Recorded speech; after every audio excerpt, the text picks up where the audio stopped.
kiss for you.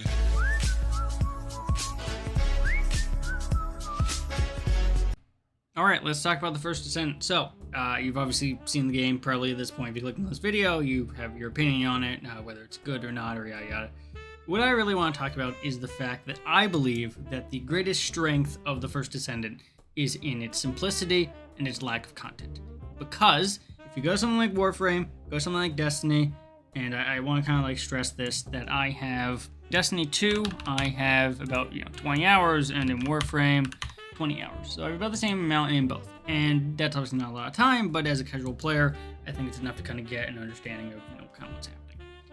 What I really respect about the first Descendant is it is not trying to be better than either Destiny or Warframe. It's just trying to be the same as those games, but for people that can't get into those games.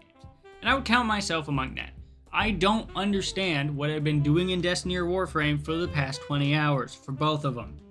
I understand, roughly that I need to be grinding for, in Warframe, grinding materials for missions in order to unlock new frames and, new weapons and all that stuff.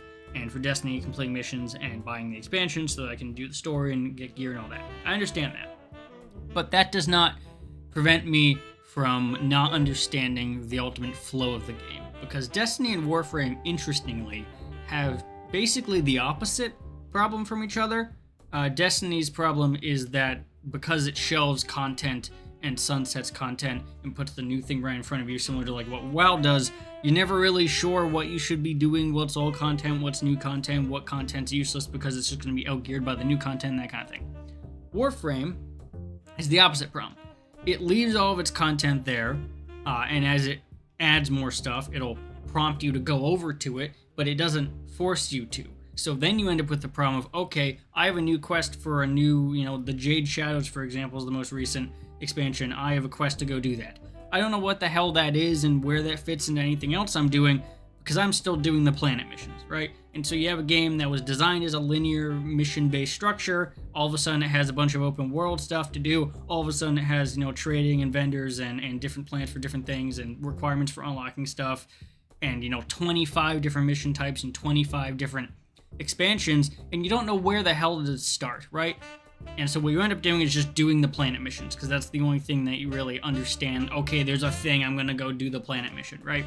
So you don't really know how to farm materials, you don't really know how to kind of do more than just equip mods, kill the stuff on the planet, to equip and upgrade more mods to kill more stuff on the planet, right? And so you kind of do that, and similar with Destiny, right? Because you're shoved into this thing, both not knowing what to do and also knowing a little bit of what to do, you kind of just start going on autopilot without a real clear, concise understanding. In Warframe's case, because all the expansions are free, it's not a super big loss there, but it does require you to kind of, sift through stuff yourself, and obviously, because it's free, you might not have the motivation to keep going through it if you're not finding it fun. Destiny has, obviously, as I said, the opposite problem, where you have to spend a bunch of money, $50 per expansion every year, plus, from what I understand, the battle passes aren't just battle passes, they also have content you have to do, so that's, I think, $10 to $12, that ends up being, an extra $50, plus the dungeon key for the massive dungeon at the end, so it's $120 every year for Destiny 2 in order to keep up with what's happening, and that doesn't include, obviously, any cosmetic stuff that you might want in the shop and all that, but that is really a contrast because it's stuff you have to keep up with, right? It's not, oh, here's an expansion, you can do it kind of whenever you want, similar to what Guild Wars 2 does or what Warframe does. It's very much a, hey, we're gonna force you to go on this quest thing here for this campaign, and if you don't do it before the third season or whatever, you're gonna be super behind and not prepared for the next expansion that comes out, right? And so you stop playing Destiny because you don't want to keep up with that grind, and you stop playing Warframe because you don't know what to grind, right? At least in my experience. The first Descendant, in its lack of content, and more specifically in its simplicity, kind of tries to alleviate that. A lot of the missions are the patrol missions you would see in something like Destiny, right? You go up to a little beacon, you hit E, it starts the mission, you do the mission in the world, it completes the mission, you get the rewards, you go on to the next one, right? But that structure, in the fact that it's a new game and everyone's starting off at roughly the same thing and you're all grinding for, whatever you want to grind for, makes it very easy to understand this is what I should be doing now. right? I should be grinding for the thing I set up to do. I should be doing these missions to unlock more stuff, to continue the main story and all that. And that, to me, combined with the fact that it has that Destiny progression of guns and that lure shooter-like aspect of collecting weapons, really, to me, feels like a good combination. My issue beyond the not understanding what's going on of Warframe is the fact that I have been stuck with the same gun, sword, and kunai that I have had for 20 hours now, basically. You don't get that in Destiny. The best part about Destiny is getting a ridiculous gun that 3 shots a boss, right? Is getting that legendary electric thing that lets me shoot bullets. If I get hit, it like electrifies the bullets, which chains between all the people, makes me basically impossible to kill, and also replenishes my ammo, right? It's a crazy gun. I can shoot it. It goes really fast. It goes faster the more I'm hit. So if I'm hit with a bunch of stuff, I get electrified and shoot a bunch of things that chain reaction and get it back. And it's just great, right? It's one of the best parts. And so you get fun stuff like that. And while I haven't had something that specifically exciting in First Descendant, I have had great guns and stuff there with like 2 or 3 shot a boss, and it feels really nice, right? And so you get that satisfying stuff about Destiny without the confusing and painful Destiny model of content.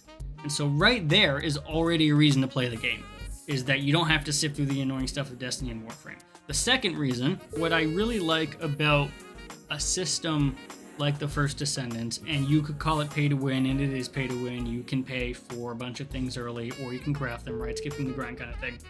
What it incentivizes and what it does do is very easily tell you where to find stuff, where to grind all that. In Warframe, in order to find out, I made a mod and I upgraded the mod, and it's a bow mod. I don't have any bows. I want to look for a bow. If I go into my arsenal and look for a bow, it's going to cost platinum. I don't want to spend platinum, which is like the premium currency, right?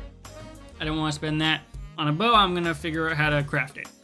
So I try going there. It doesn't show me how to craft it. I have to go to the market. I'm like, okay, maybe it's somewhere. Well, first, maybe it's somewhere in the codex, right? Maybe it tells me kind of, where bows can be found or something like that. No, not in the codex. All right, it's probably in the market, right? I can probably buy it, buy a blueprint or something in the market and do that.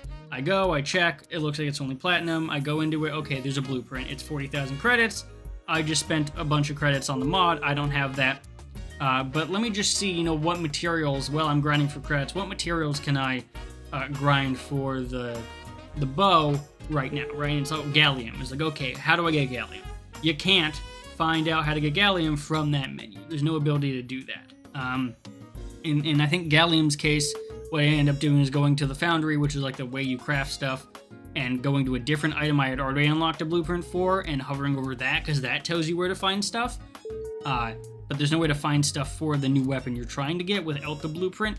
It kind of makes sense, but it's also a factor of, like, if I'm going to grind for the credits, I might as well also be grinding for the material I need to build the thing, and I don't know what that is yet.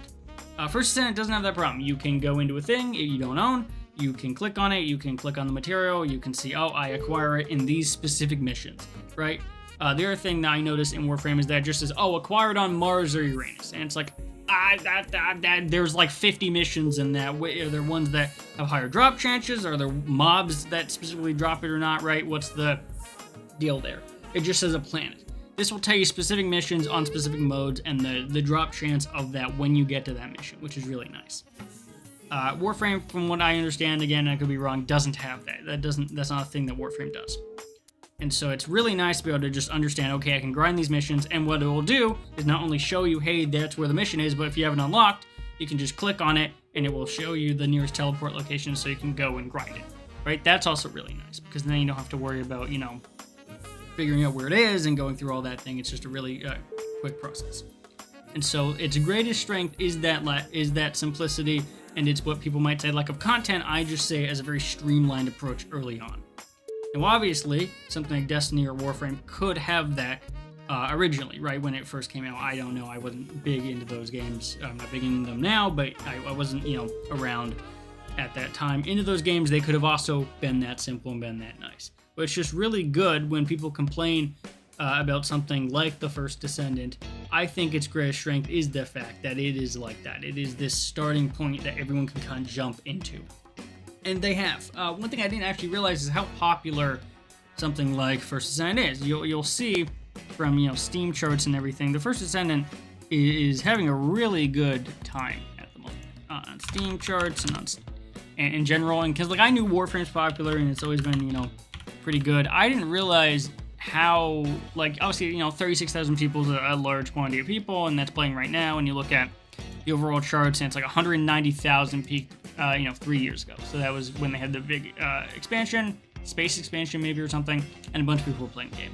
The first Descendant, which, mind you, for a lot of people is just a worse version of this game, has way more people on it right now. 178,000 people, peaked at 206,000, peaked 2 days ago at 264,000.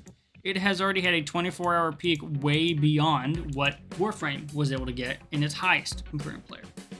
And to say that because of this change, all of a sudden it's going to drop to like 10 or 15,000 people and fall off the face of the earth is really not helpful. You know, like, we don't want this game to suck. It would be great if Destiny, Warframe, and First Descent could all coexist as three sci-fi things that they are. That would be great. That's obviously what people want, or some people might not want, right? That's just something that I think should continue to exist, because competition is good. It's going to force all three games to be better, and it's going to force all three games to be fun and attract different audiences. And so wanting this game to fail or saying it has problems, like, obviously, every game has problems. There's going to be problems with this game that the other two don't have, and vice versa. But to write this game off as just something that no one cares about, and that, oh, it's next on, oh, whatever, don't support them, is really just disingenuous to the goal. These are supposed to be fun. These are supposed to be games you play and enjoy, and for a looter shooter, it's supposed to be things that you get loot, and you have fun with that experience, and you just, you know, grind stuff if you want, and you leave when you stop having fun. And the First Descent does that, for me and for a lot of other people. And so I think, well, this isn't obviously I 100% have 100% of the game and review it all, you know, recommend it all the time and all that. It's just a call out to just stop being so deterministic. Like, it's fine if you take a break. It's fine if you, like, play the game for 30 hours and then leave and come back when there's an expansion. You don't have to be so mad at this game all the time. So that's just kind of my idea there from someone that doesn't have a ton of hours. You know, the more hours you get into something, the more you're going to hate it, right? I have 700 plus hours in Brawlhalla. There's a lot of things I wish they would change about the game, but I'm still playing it. I'm still having fun. I still come back every couple days or so, and so it's just one of those things where the more you play the game, the more you're going to have gripes with it. But I think anyone seriously saying that this is a bad game is not giving it, you know, the flowers it deserves.